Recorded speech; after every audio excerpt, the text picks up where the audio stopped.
There is a specific kind of silence that only lives at 3 a.m. in a hospital room. Not the silence of a house after everyone has gone to bed. Not the silence of a church between songs. This is the silence of machines keeping score. Of a chest that was opened 4 days ago and sutured back together and is now in the particular darkness of a ward after midnight, doing the slow, uncertain work of deciding whether it intends to continue. This is the silence of a man who has never once in 11 years allowed himself to need anyone, and who needs someone now. Daniel Kowalski is 44 years old, and he should not be in this bed. He is the kind of man who runs 5 kilometers every morning before his children are awake, who makes packed lunches the night before and lines them up in the fridge, who checks the weather before he sleeps so he knows whether to put Jake's jacket by the door. He is not the kind of man whose body fails him without warning. He is not the kind of man whose heart, the literal one, the muscle, the thing he has never once had to think about, turns out to have been quietly, invisibly wrong since the day he was born. Except it was, and now he is here. Alone at 3 a.m. in a Manchester hospital room, with a repaired heart and 2 teenagers at home with the neighbor, and a fear so large and so specific that he cannot name it out loud. Not fear of dying. Worse than that, fear of what Jake and Caitlin would do the Tuesday morning after. He has been lying in the dark for 2 hours when the door opens. He doesn't know it yet, but what happens in the next 43 minutes will change something in him that 11 years of being strong never could. Welcome back, Story Family, and if you're new here, hey, we're glad you found us. Make sure you subscribe, like, and drop a comment before you leave. New stories hit this channel all the time, and trust me, you don't want to miss what's coming, and after you watch, tell us what you thought. Your comment might be exactly what someone else needed to hear today, so don't hold back, let's talk about it. If you've ever been lonely in a hospital room at night with no one there, stay with this story. It was made for you. It's the story of how Daniel Kowalski ended up in that bed, and why the man who walked out of the hospital on Friday morning was not quite the same man who walked in. It begins as most things in Daniel's life begin at 6:15 a.m., Manchester, a Tuesday in October. The kind of morning that arrives gray and stays gray. The sky the color of old concrete, the street outside still dark at the edges, the terraced houses along the road buttoned up and quiet in the way that English streets are quiet before the school run begins. The house on Ferndean Road is well kept. That is the first thing anyone notices. The front path swept, the bins out on the right day. 2 bikes in the narrow hallway, helmets on the handlebars, positioned with the specific deliberateness of a man who has decided that order is something he can control and has decided, therefore, to control it. A school's schedule on the fridge, color-coded, laminated, held up by a magnet from a holiday in Tenby 3 years ago, before the world rearranged itself, before Sarah left. But we'll get to that. Daniel comes downstairs at 6:15 in his running gear. He has done this every morning for 12 years, rain or shine, Christmas morning, the morning after his father's funeral, the morning after Sarah told him she was going. He laces his trainers at the kitchen table and he goes. The run is not optional. It is not even a choice, not anymore. It is this mechanism by which Daniel Kowalski organizes the hours that follow. 30 minutes of forward motion that make everything else possible. He stretches by the kitchen counter and notices again the tightness. It is not pain, precisely. It is more like pressure, a faint, low-grade resistance in the center of his chest, the kind of thing that would be easy to ignore on a good day and slightly less easy to ignore this morning. Because it is, he registers distantly, a little worse than yesterday. He files it. He has a category for things like this, a mental folder labeled "Mention this at some point when there is a convenient moment," and he places the tightness in it, as he has every morning for 3 months, and he goes for his run. By the time Jake appears at the kitchen doorway, Daniel is back, jacket off, kettle on. Jake is 16. Broad-shouldered in the way of boys who have grown faster than they expected to, still slightly uncertain about the space they now take up. He comes downstairs already dressed, bag on one shoulder, and he goes directly to the fridge. Not to look inside it, but to check whether Caitlin's lunch is in there. It is. He nods at it. Doesn't say anything. Daniel watches this from across the kitchen and feels something move through him that he cannot name. It is not pride, exactly. It is something older and heavier than pride, something that lives very close to grief. Because Jake is 16 years old, and he is checking whether his little sister's lunch has been made, and no 16-year-old should be carrying that particular weight on a Tuesday morning. But Jake carries it. He carries it the way Daniel carries things. Quietly, without announcement, they eat breakfast together. Cereal, mostly in silence, punctuated by the gruff and completely loving shorthand of two people who know each other well enough to not require full sentences. Jake asks if Daniel needs anything from the shops. Daniel says no. Jake says okay. Neither of them says anything about the fact that Caitlin's bedroom door is still closed, or that it has been closed every morning for 3 weeks, or that she has been staying in bed until the last possible moment in the way that 13-year-old girls stay in bed when the world has recently rearranged itself. And bed is the one place the rearrangement hasn't reached yet. Daniel knocks on her door at 7:40. She's up, he says. She is. Sarah left 8 months ago, not for anyone else, not in a storm of accusations or slammed doors. She left because she had been disappearing for 2 years, slowly, incrementally, in ways that were almost impossible to point to directly. And Daniel had watched it happen and hadn't known how to stop it, and eventually she had simply disappeared all the way. The divorce is in process. The children are with Daniel because Sarah was honest in the end about what she could and couldn't offer right now. And what she couldn't offer right now was consistency, presence, the specific reliable weight of a parent who is simply there when the door opens. Daniel is that. He knows it. It is the most important thing in his life, and it is also the heaviest.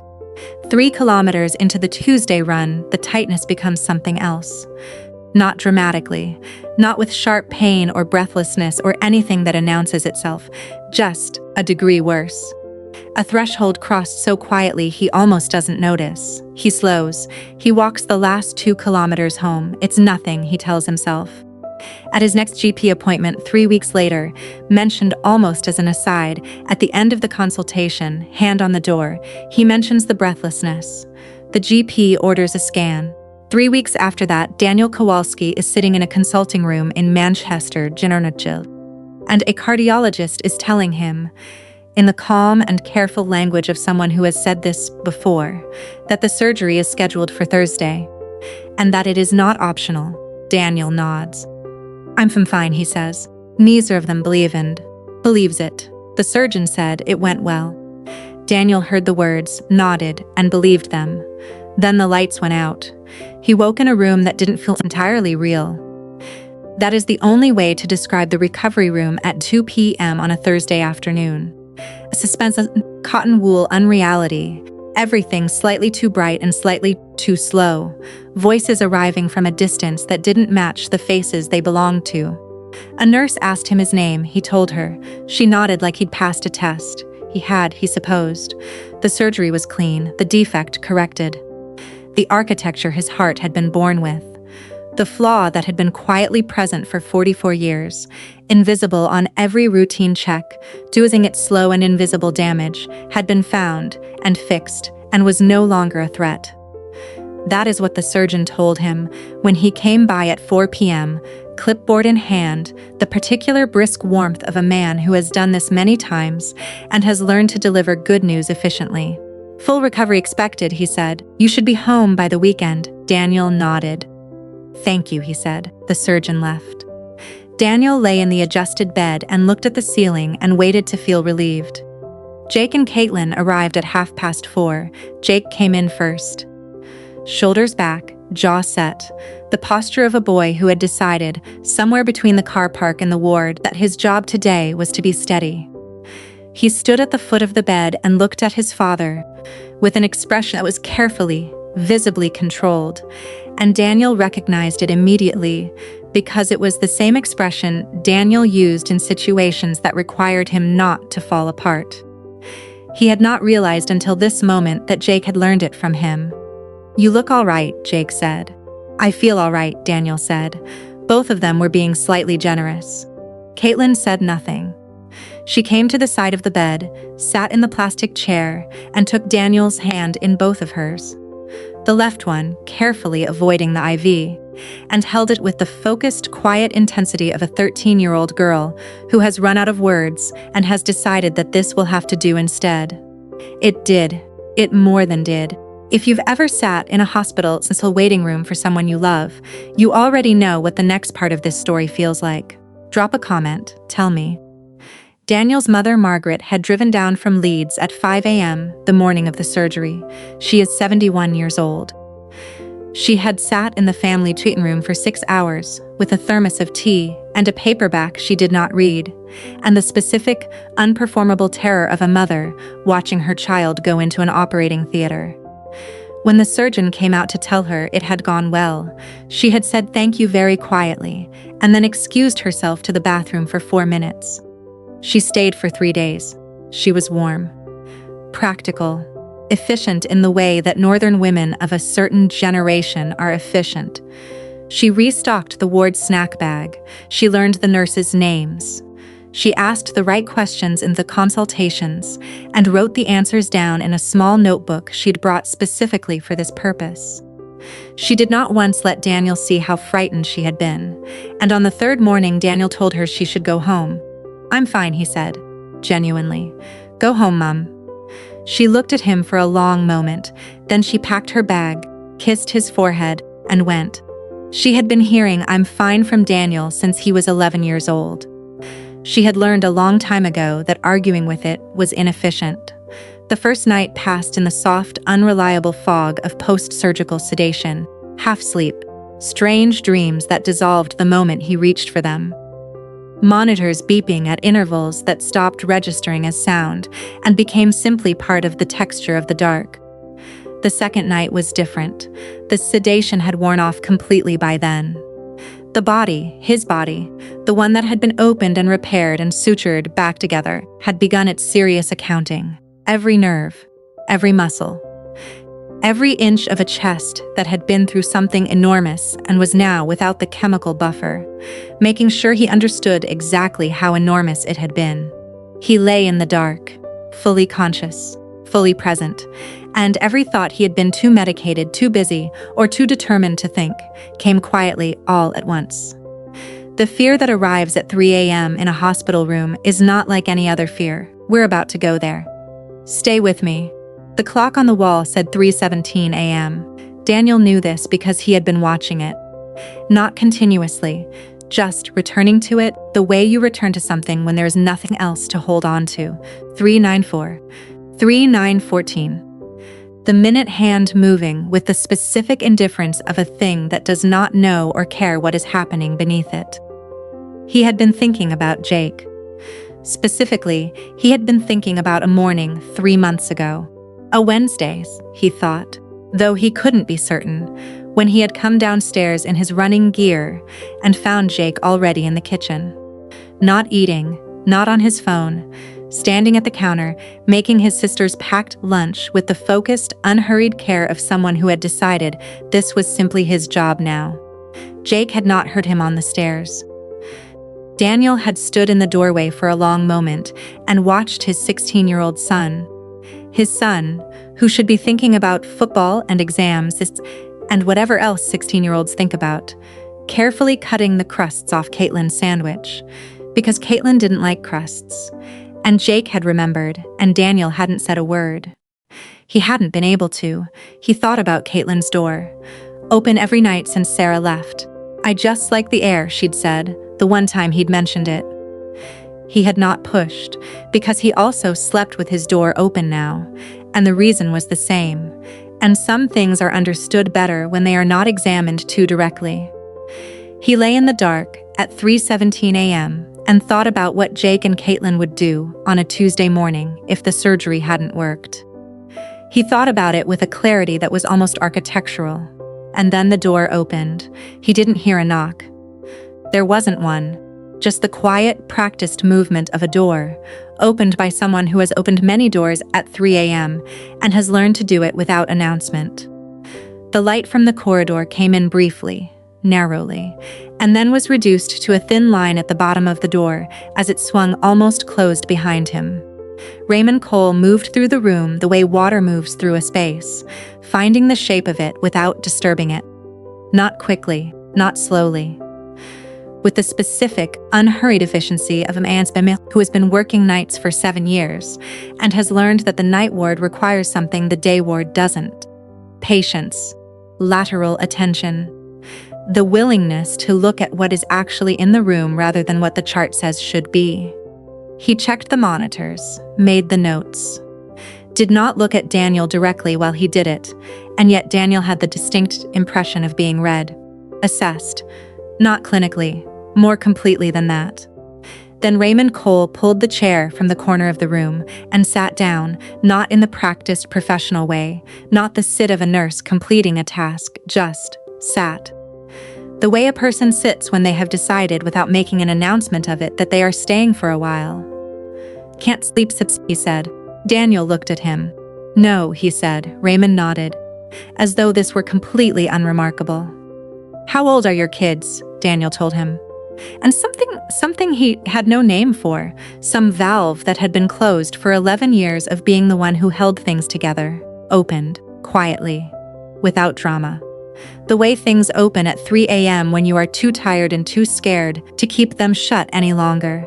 He told Raymond about the packed lunch, about the open door, about standing in the kitchen doorway in his running gear, watching Jake cut the crusts off his sister's sandwich and feeling something so large he still couldn't name it.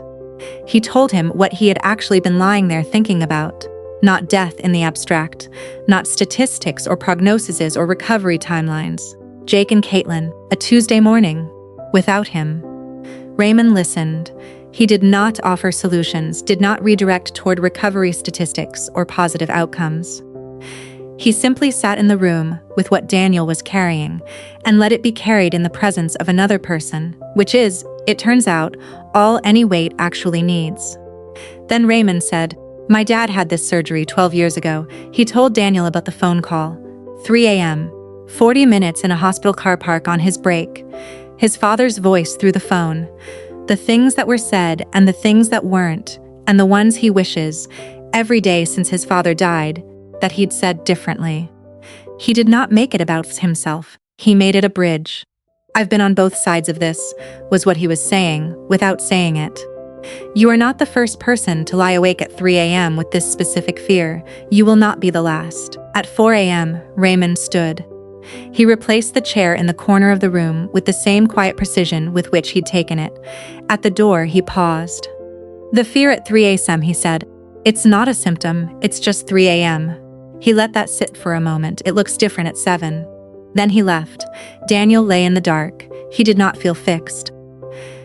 He did not feel healed or resolved, or any of the things that are supposed to follow a significant conversation. He felt lighter in the specific, modest way that things feel lighter when they have been put down briefly in the presence of someone else. For the first time since Thursday, he noticed his breathing was regular. The clock on the wall said 4:03 a.m. He watched the minute hand and waited for the first time without dread for 7 o'clock. He didn't sleep, not properly, not the deep, surrendered sleep of a man who has resolved something. More the shallow, drifting half-rest of a man who has set something down temporarily, carefully, and is not yet certain it will stay down. But he rested. And at some point between 4 a.m. and the first gray suggestion of morning through the window, the ward began its slow return to itself. A trolley, somewhere down the corridor. Footsteps with a different quality than the night footsteps. Purposeful, daytime footsteps. The sound of a building remembering what it is for. The October light came through the window, pale and thin and gold. Daniel watched it arrive. The morning shift brought noise in the specific, organized way of a ward returning to its daytime frequency. A blood pressure cuff. The tea trolley, pushed by a volunteer who said good morning with the cheerful conviction of someone who meant it. The surgeon's registrar at 6:45 a.m., clipboard in hand, brisk and thorough and reassuring in the matter-of-fact way of junior doctors, who have not yet learned to be anything other than direct. Everything looking excellent, he said. Discharge likely Friday, Saturday at the latest. Daniel said thank you. The registrar left. The tea arrived. Daniel held the cup in both hands and looked at the pale gold light on the wall opposite and thought about what Raymond had said at 4 a.m. It looks different at 7, it did. Not fixed, not resolved. The fear was still there. He could feel it, the way you feel a bruise when you press it. But it was daylight fear, which is a manageable and human thing. Not the 3 a.m. variety, which is neither. He picked up his phone at 7:03 a.m. Jake answered on the first ring. He had been awake. Daniel knew this immediately, not from the speed of the answer, but from the quality of it. The voice of a boy who had not been woken by a call but had been waiting for one. Holding a phone, possibly for hours, in the particular vigilance of someone who has decided their job is to be ready. Dad, one word. But Daniel heard everything in it. The relief, the carefully maintained saying's steadiness finally allowed to ease. The 16-year-old underneath the composure, who had been frightened, and had not said so because saying so would not have helped anyone. I'm okay, son, Daniel said. A pause. Yeah, home Friday. Everything went well. Another pause. Good, they talked for 3 minutes. Practical mostly. Friday, what time? Whether Mrs. Okafor needed notice, whether Jake had found the spare key Daniel had left in the kitchen drawer. On the surface, it was logistics. Underneath it was everything else, and they both knew it, and neither of them said so, and neither of them needed to. I'm proud of you, Daniel said before he could decide not to. How you've managed this week. Jake was quiet for a moment. Okay, Dad, he said. It was the same 2 words he'd been saying all morning. But this time they carried something different, something younger and less guarded. And Daniel held on to that for a moment before they said goodbye. He called Caitlin next. She answered with her name, the way she always did. It's me. And then, without preamble, are you actually okay or are you just saying that? Daniel paused. It was, he reflected, an extraordinarily good question. The kind of question that cuts cleanly through 11 years of habitual reassurance and lands exactly where it intends to. I'm actually okay, he said, a beat. Mrs. Okafor made jollof rice last night, Caitlin said. I saved you some? Daniel smiled. It was the first time he had smiled since Tuesday morning, and it arrived not as a performance, but as a completely involuntary response to a 13-year-old girl who had saved him jollof rice and asked him to promise, and he felt it move through him like something coming loose. He spent the rest of the morning in a different quality of light, not healed, not transformed. The fear did not disappear. It doesn't work like that, and anyone who tells you it does is describing a different kind of story than this one. But it was held now. Carried in daylight, having been named in the dark. The specific, significant difference between a weight that is yours alone and a weight that has been briefly witnessed. He thought about Raymond. At 9:30, he asked the day nurse, a woman named Sharon, efficient and kind in equal measure, whether Raymond Cole was working that night. She checked the rota. He's off tonight, she said. Back Thursday. Daniel nodded. He reached for the pen on the bedside cabinet. Could I get a piece of paper? He said. Sharon looked at him for a moment, then she went to find one. Sharon brought 2 sheets of paper. Daniel looked at them for a moment, then asked quietly if he could have one more. She didn't ask why. She went and got it. He wrote it by hand. Not on his phone, by hand, which felt important in a way he didn't fully examine. There was something about handwriting that his phone couldn't replicate, the irreversibility of it. The way a pen paper hits you to the sentence you are in the middle of, forces you to finish the thought rather than delete it, and begin again with something safer. He needed that. He needed something that would not let him take it back. The first draft lasted half a page before he stopped. Too much, too explanatory. The kind of writing that circles what it means without landing on it. The written equivalent of I'm fine, which was precisely what this letter was supposed to be the opposite of. He set it aside, took the second sheet, the The second draft was better, closer, but it read when he finished it like a thank you note. Polite and complete, and entirely missing the point. He set that one aside too. He took the third sheet and wrote it before he lost his nerve. It was not a long letter. One side of A4, in Daniel's handwriting, neat, compressed. The handwriting of a man who learned early that legibility was a form of consideration and has never unlearned it. He did not write quickly. He chose each sentence the way he chose everything that mattered. Carefully, with the specific precision of a man who has spent his adult life being exact about the things that count. He told Raymond about the 43 minutes, not in the abstract, specifically, the breakfast Jake made and what it had done to him standing in the kitchen doorway, the open door and what it meant and why he had never challenged it. The particular quality of the 3 a.m. fear, not death as a concept, but the concrete and specific image of Jake and Caitlin on a Tuesday morning without him. He wrote that he had not said any of this out loud to anyone before Thursday night, not to his mother, not to his sister, not to the GP or the surgeon or the recovery nurse. He had been carrying it in the mental folder labeled fine, and at 3:17 a.m., a man had sat down in a plastic chair and asked one question and made the folder temporarily impossible to close.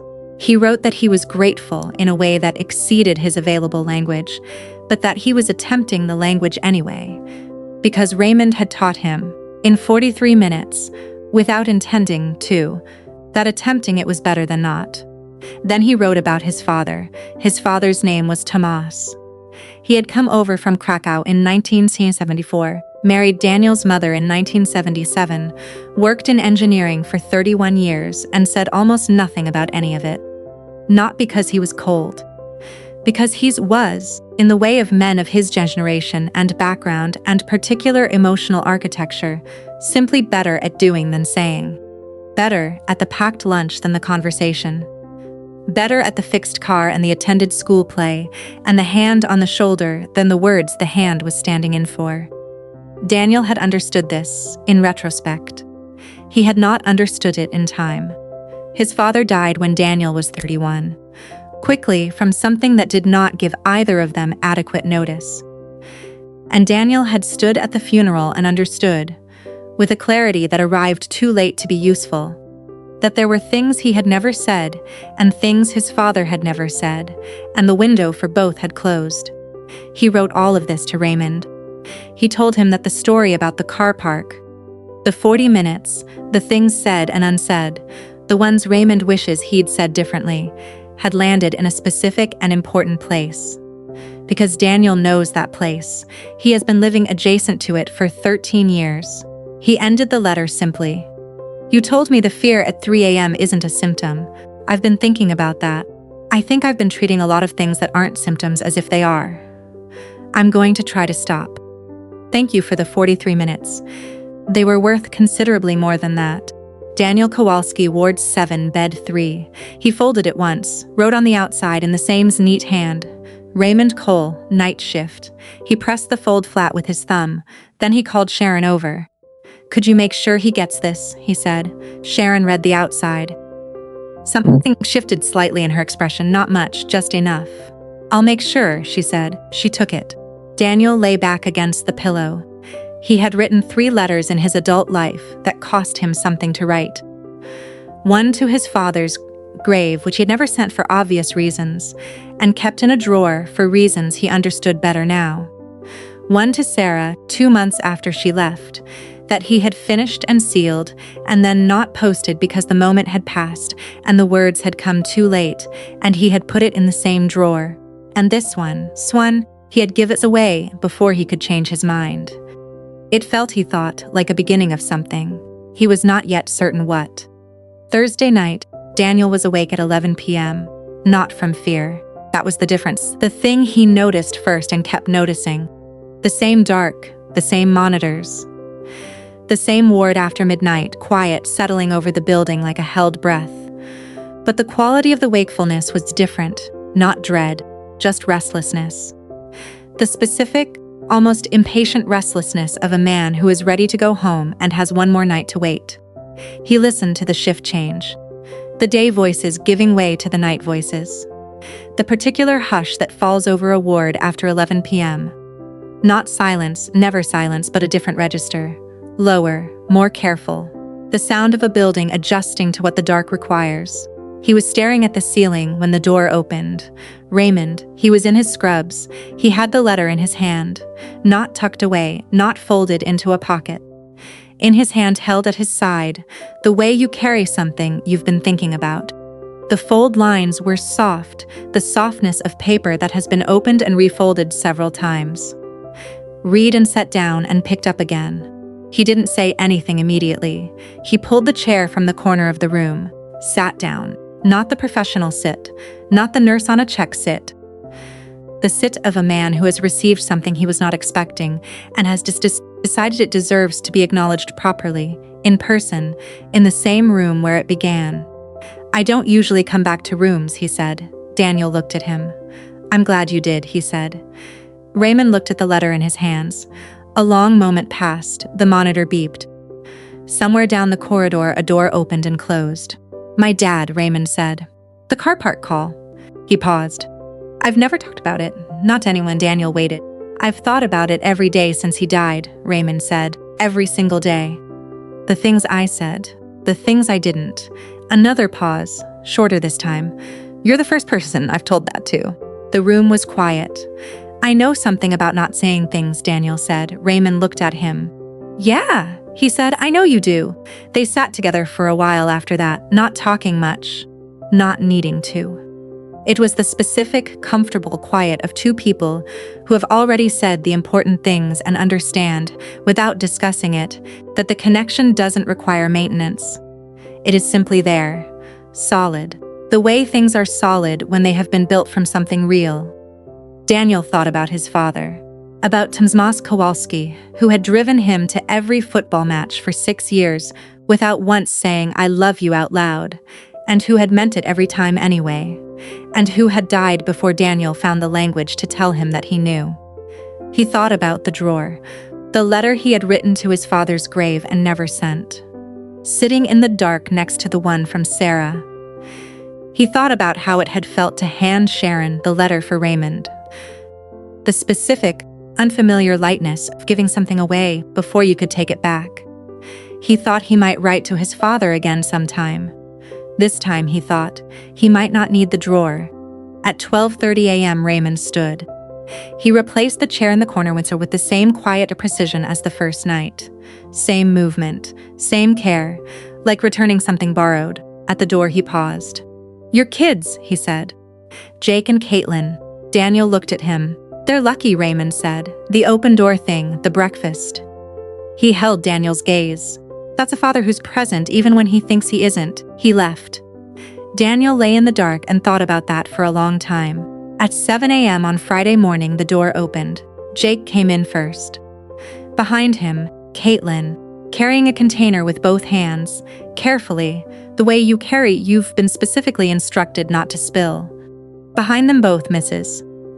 Okafor, warm and unhurried, the particular steadiness of a woman who has been a neighbor long enough to become something more than that. Jake was holding a jacket. Daniel looked at it. "You'll need a coat," Jake said simply. "It's cold out." Daniel had not asked anyone to bring a coat. He had not thought to. He put on the jacket. They walked out of the hospital together into the pale October morning.